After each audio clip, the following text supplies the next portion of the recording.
mentioned that the ship will be entering nose down. Nose dive. It's going to be pretty aggressive. Interesting to see how that turns out. Yeah, and I appreciate you mentioning that, Zach. That'll be hopefully something that we'll be able to get good visuals on as it enters in over the Indian Ocean. We'll see how far out the tracking capabilities of the water or marine assets are that SpaceX has positioned out there, but fingers crossed that the good lighting will provide some good visuals, obviously supported with Starlink. 11 minutes until the rocket launches, and we're going to try and catch the booster. Shit. Fairly uninterrupted, as SpaceX has more than 6,500 Starlinks in orbit now that are currently in operation. That's right. Stephen, I'll pose this question to you, since we were talking about some of the further down the road capabilities of Starship. It's coming from AA5MC with a super chat to La Padre stream, asking question: will Starship ever be able to achieve a higher orbit without refueling or the assistance of a tug? That's a good question. That's a really good question. Yeah, that's what I just said. I think so, at least under the architecture that SpaceX has publicly commented about so far. To go beyond low Earth orbit will require in-space refueling. So to go to geostationary transfer orbit, to go to the moon, to go to a Lagrange point or Mars, I think all of those require refueling. Sorry to cut you off here. We're just getting some new renders here being shared by SpaceX in real time of both Starship docking with the Orion capsule you saw here, and now good rendering of the new Axiom suits as astronauts are coming out of the garage of a couple of Starships here. Some new graphics that we have not yet seen before, but getting better eyes on what the future of lunar exploration will look like. Yeah, that'll be pretty cool. Yeah, that's really cool to see multiple Starships on the moon. Orion docked with Starship in lunar orbit. That Orion docked with Starship image is what we should see on the Artemis 3. You gotta admit, SpaceX has been grinding like hell. They've been doing a lot of really cool shit. Finish your point on the higher orbits and tug question. No, well, I think I finished it. Just basically to sum it up, I think with the architecture SpaceX has publicly discussed, to go beyond low Earth orbit will require some propellant transfer or refueling in LEO. Damn, bro. It's slightly different, but a similar type of technology is also going to be needed to execute on Blue Origin's human landing system and their cargo lander for the Blue Moon spacecraft once it is ready to start making the trip to the moon as well. Currently T-minus 9 minutes, 7 seconds, and counting on the countdown. No, we're going back to the moon. Along pretty continuously from here. The next milestone that we're looking for is the conclusion of ship prop load. It's set to wrap up at about T-minus 3 minutes and 20 seconds, and at T-minus 2 minutes and 50 seconds is when booster prop load should wrap up. Okay. Joel, throw to you. You know, with those milestones pretty close to on the horizon, what are we going to be seeing visually once we hit those points?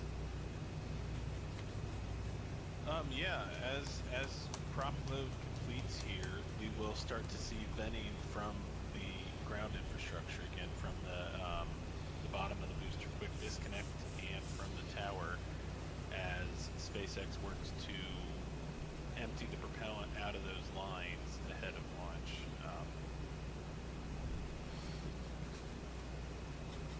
Yeah, should be significant venting again as we cross that. And get ready for show. The fact that the last Starship flight was literally a month ago, and they successfully parked the booster, and if they do it again, that'll be sick to see it all over again. Video here, SpaceX showing cryo test for Starship Flight 7, which features the first Block 2 version of the ship upper stage. Zach, if you want to jump in with the visuals of some of the key differences here on the ship. Ooh, Starship. Yeah, So one of the cool. big differences, you can see there's a lot more propellant on version 2 of the ship, so that frost line is going up a lot higher than what we've seen in the past. Also, the position of the PEZ dispenser motor has changed as well too, so that is, I believe, a little bit higher up as well, and that makes the actual payload section a little bit smaller as well too. Damn. Watchers have a really great article that explains all of this stuff and working pretty hard on updating renders for the version 2 of the ship. But yeah, tons of great changes on that. It's going to be really exciting to see that for the first time on Flight 7. Yeah. And the different angles of the forward flaps obviously would be a big difference as well. We saw those briefly. You want to expound on the reasoning for that element of the change? If this blows up, that is not going to be pleasant. Those flaps during, you know, Oh, hey, Joey. Didn't see you there. Yeah, definitely. So 6 minutes to launch. a little bit more out of the way so with their positioning should allow them to hopefully survive better during reentry. I think that's some of the issues that they've been having right now are ones that they're not able to necessarily do anything about. So that is one thing that will make this flight a little bit more interesting. Really hope that catching the booster will be a success again. Fingers crossed. You know, Yeah. happen when they attempt to do a more aggressive reentry. I think this is again probably gathering data for giving them something to compare with as they start with version 2 of the ship. So yeah, that is Yeah, it'll be sick. exciting features as well. If it doesn't end up getting similar results, it's going to be very difficult to address because they're going to have to make some major terms to solve the issue. Alright, 5 minutes.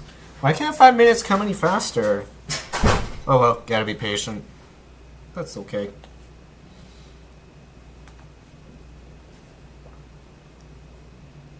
Where's the sound?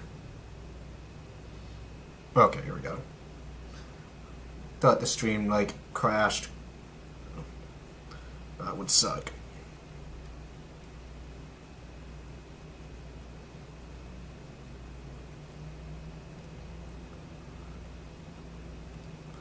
Gotta admit, Starship, so freaking cool. to some of the notes from the SpaceX commentators about the potential for holds or scrubs and how that'll work. Just to reiterate for the audience, if they reach the T-minus 40-second point, they can hold for about 20 minutes. This video is on. Reflector is activated about T-minus 10 seconds, though. Let's If see. for some reason there's an issue that causes them to stop the countdown process, that would be an automatic This is on Spaceflight now. Let me post the link in the chat.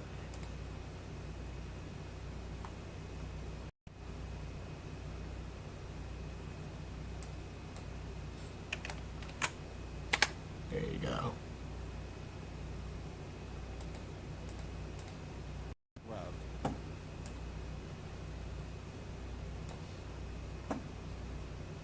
Commentated for the range.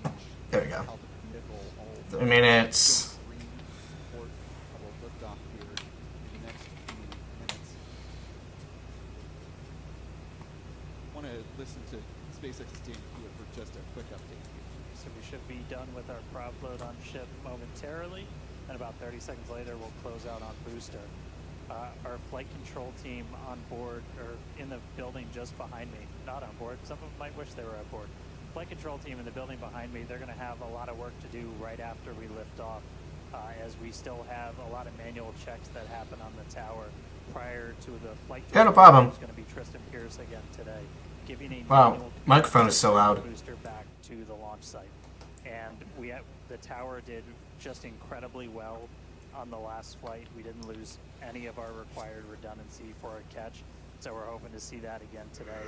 A lot of the team, really putting armor on the tower. Alright, watching this live.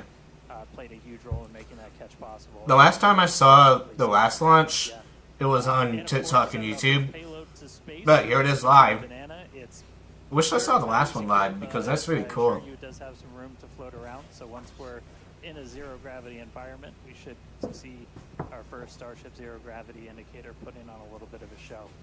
And that's looking right in. That's where we're going to have Starlinks. That's our PEZ deployer.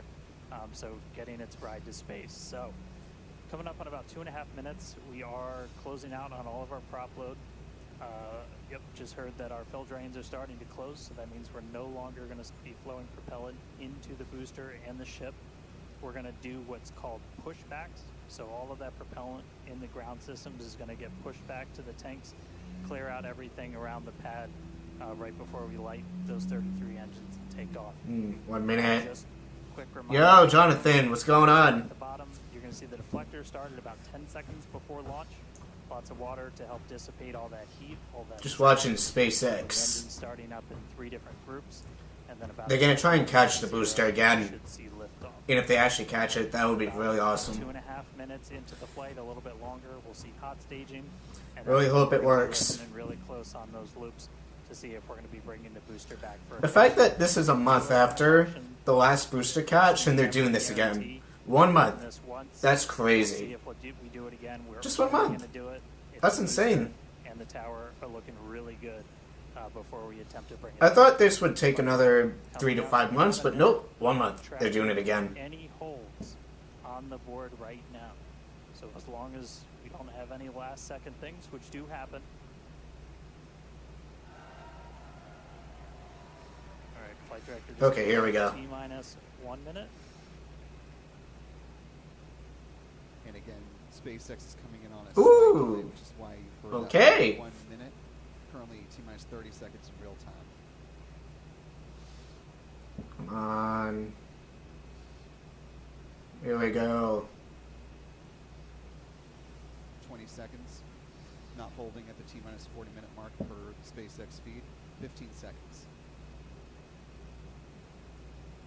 Go for launch in 10, 9, 8, Here we go. 6, 5. Flame 4, controller activated. 4, 3, 3, 2, 1. 1. Engine ignition Ignition. and movement. We have liftoff. Of We have liftoff. Flight 6, Yo. and the rocket has cleared the tower. Ooh. Look at that spaceship. Oh, that's beautiful. Look at that. Starship. This is the future of rockets. Here we go. Let's see how this goes. That is sick. Look at all that power. That's crazy. Look at that. That's freaking wild. Okay, keep going. Come on. Oh, woo, look at that view. That is so cool. Percent of the rocket so far, now coming up on a minute into flight. Starship approaching max Q, the point of peak aerodynamic pressure on the vehicle. That noise, that's crazy. Some great tracking shots by the teams at La Padre and Spaceflight now.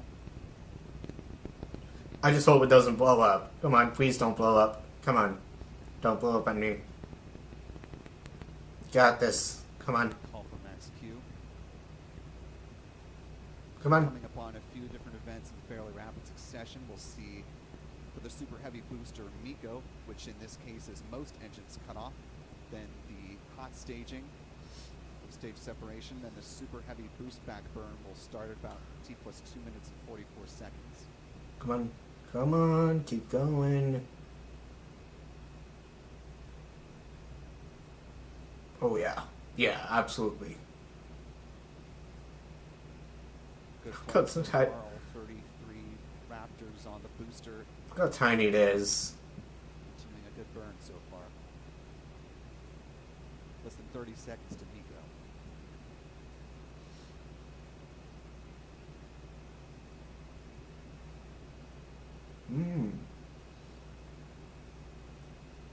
SpaceX monitoring to see if they are going to go forward with the catch today. Okay. Let's see how it goes. Approaching Miko.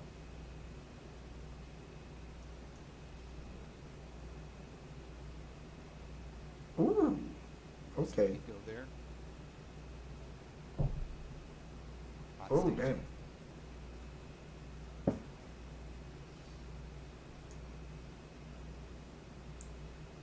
SpaceX confirms that the tower is go for catch. Oh, here we go, here we go, here we go. Oh boy, look how fast that's going. The ship upper stage. Come on. Come on, keep going. Oh, live view, that's so cool. Camera or on ship views. Or this is the super heavy booster, one of those hypersonic grid fins there. That is sick.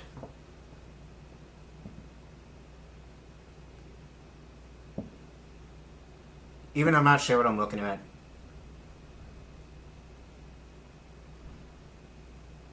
So that's the, I don't know. Oh yeah, those two pieces. One of them's going to the Indian Ocean, and the booster's going back. Okay. Seems like the booster's coming back down.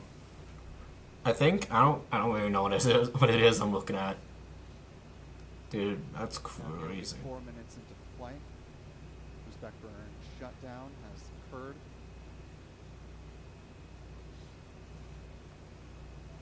I think the one on the right, that's got to be the main rocket piece. I think that's the booster, maybe. I don't know. It's like this big. I can't really tell.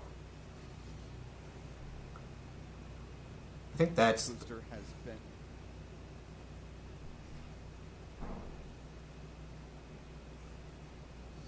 Okay. I don't know what's gonna sounds happen. like there may be an offshore diversion, which means we are sounds like not going to see SpaceX go for the super heavy booster catch. Damn. Okay, this is the shuttle. That's So sick. the super heavy booster will be landing in the waters of the Gulf of Mexico. They are not going to be attempting a tower catch today. Whoa! Damn it! That's a bummer. SpaceX said in the run-up to this mission, this was always a possibility that if all of the commit criteria were not in alignment on both the super heavy booster as well as the tower, that they would not go for a catch, and that is what we have here today. Damn, that's a bummer. It would have been so cool to see another catch.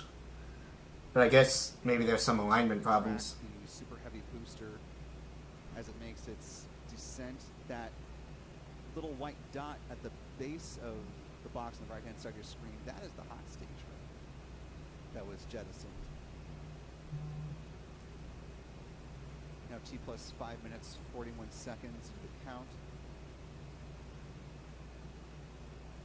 The landing burn should be starting in less than a minute on the super heavy booster.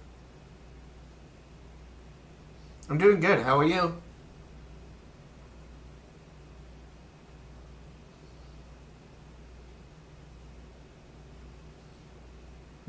Interesting. SpaceX will, of course, continue to get good flight data from the Super Heavy booster, even though it is not in a position for them to make a catch attempt today. Damn. That's a bummer. This tracking view from perspective of South Padre Island, and this from the due west of the launch pad. So we're coming upon the landing burn start. Now landing burn underway.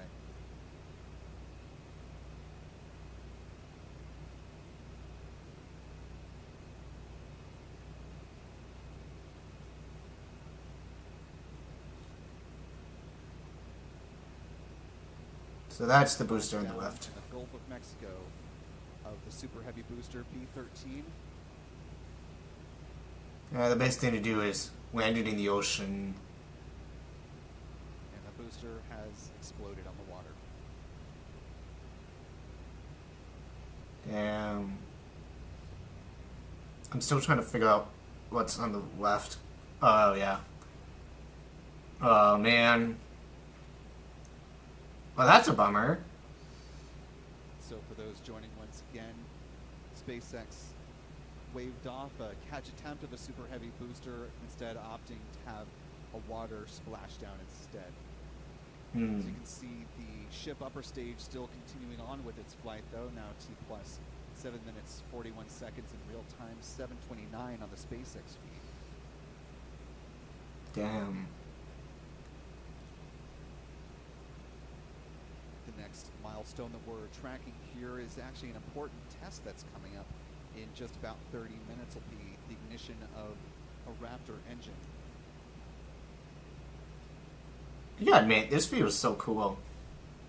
Getting a nice view from multiple perspectives on the ship here. Awesome. I think it's a good thing that we have a lot of Starlink satellites, because we got clear footage of space. Panel here as we're continuing to watch the ship upper stage. Stephen, I'll start with you. We always knew that waving off of the Super Heavy booster catch was certainly a possibility, but your thoughts on the decision to not go for the catch at this juncture on Flight 6? Yeah, it'll be interesting to see what Yeah, definitely. SpaceX, the flight control team saw in the data that made them decide not to attempt the catch. Everything looked pretty normal to me with the Super Heavy booster on descent. Certainly looked like it reached the ocean intact and at a relatively low rate of speed, low descent rate. So unless it was significantly off course or is a problem with guidance or something, who knows? We'll see. I'm sure we'll find out from Elon or from SpaceX, even perhaps during their broadcast, what caused that issue, and see them not go for the catch. A little disappointing. Again, not entirely surprising. This is only the second time they've tried it, but it looks like maybe they learned something from the descent that they can adjust or tweak on the next vehicle to make chances of a catch even greater. Well, and as we heard from some audio that Elon Musk likely inadvertently Yeah, someone said that it landed in the water because it probably would have exploded on the landing, so abort the catch from Flight 5. yeah, sometimes it's safer that way. Paraphrasing, not use the profanity that was used by one of the SpaceX employees, but some pretty scary stuff as it came down to the wire there. So potentially they were seeing something similar with this, but to your point, Stephen, we'll have to wait to hear from SpaceX and get some more information from the data once they've got full wrap on it. So the Earth is looking pretty flat. Well, we got stupid people in the chat now. They saw on some great views. I think that's Florida and the Bahamas. Why do we always have so many dumb people in here? Seriously. Starship, pretty remarkable to see that from space. There's no proof the Earth is flat. Seriously. That's just people being dumb. They almost got hit by on Flight 5 was closer down to the launch tower. The Earth is not flat. Seriously. To divert the booster off to the south of the launch tower out to the remote dunes just south of the launch site to avoid hitting the tower. Alright, I'm gonna go end the stream because, I don't want to get copyrighted for any of this. So that's what I'm just gonna do. Yeah. So that's my plan.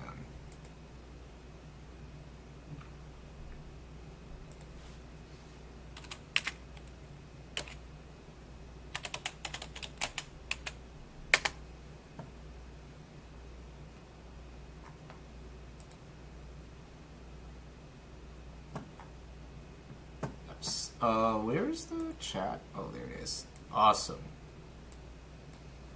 No, the Earth is not flat. Seriously, what's up with all those people in the chat saying the Earth is flat? Because it's not flat. Bro. Okay, I'll see you later.